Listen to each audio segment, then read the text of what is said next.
Listen. They are supreme. I didn't say better. Supreme just means, hey, they can tell you what to do and you can't tell them. That makes them supreme. That's what white supremacy means. They can tell you what to do, but you can't tell them. You can't make them do nothing. And they'll challenge you if they, of course we usually don't challenge them. We'll stand there when we're mad and say we demand, but that's not really what we mean. We really mean we're asking in a loud voice, because we can't demand nothing. Because see, when it comes right down to it, when they back up and say, okay, you say you're demanding, you're going to make me do what you want me to do? All right, do it. Say, come on now. Say, now you do this among your own people, you get away with it, but you're dealing with a master now. Make me. All this stuff you're talking about that you got to have, make me. You're intelligent. You said that you are. You said your people are this and that, and you come from a long line of this. Make me. None of us have proven that we can meet that yet. None of us. In all these years, some of us can talk pretty loud, and we can do a job on each other like you wouldn't believe. But when Master Man says, make me, we melt. And the evidence shows it. Now, is that supposed to make us feel real bad and crawl under a rock and all like that? No, that's what makes you strong. Why? According to logic.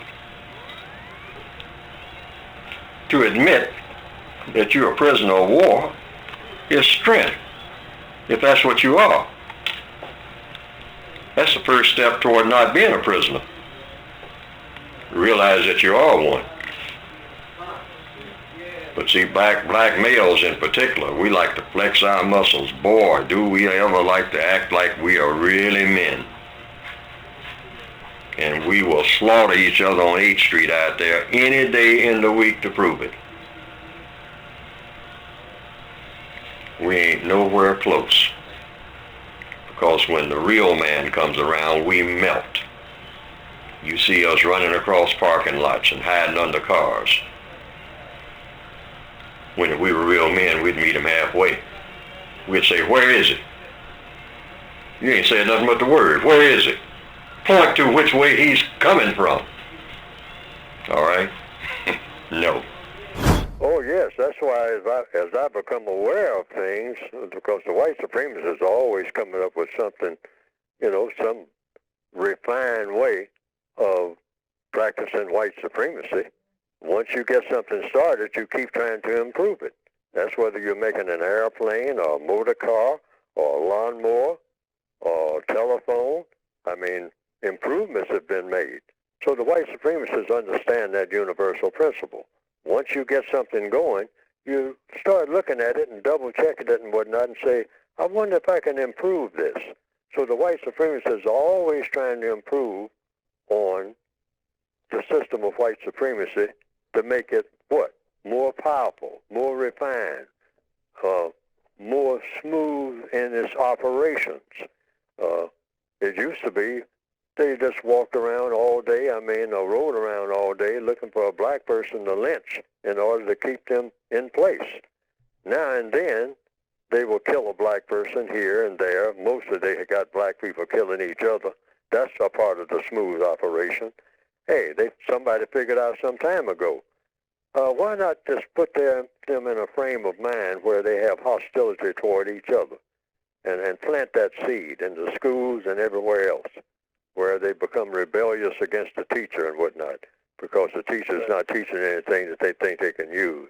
And then next thing you know, that spills into the streets, and then they carry it into the streets, and then they start glorifying it in their songs and whatnot, mistreating each other, and get them to doing that, and cutting each other up on Saturday night, like they did in the Northwestern Hemisphere and other places. In the old days, they used knives and razors. You just regular ritual. black people go out, get drunk, start a fight, and kill each other on Saturday night. And then back to the mines, back to the plantations, back to the farms and whatnot, back to the factories on Monday, okay? And a lot of songs reflected that. And actually, some of them kind of urged it on, like this is part of black culture. That's what we do. Saturday night is get drunk and kill each other night, okay? And then go to church on Sunday morning and ask for forgiveness. And then back on that, back under the slave master's job on Monday. That was the sequence. Mm-hmm. And so the white supremacists thought of doing all this. Why? Because, hey, they don't let anything happen that they're not orchestrating one way or another or steering it. That's the way the system, the prison system of white supremacy works. Yes. So that's just it. They refine it as they go along. Now, some people have said they've seen some cartoons of my work on the internet that have been presented, and that it pretty well embellishes what I have been trying to say in my textbooks. And to the extent that it does that, well, that has been, from what I understand, some people reported to me, a plus.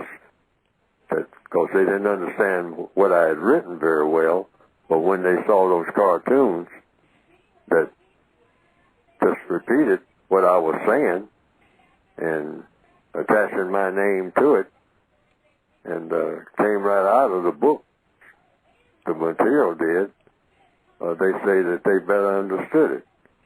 And I can understand that because people are kind of visual, particularly in the year 2021 now, more visual than ever.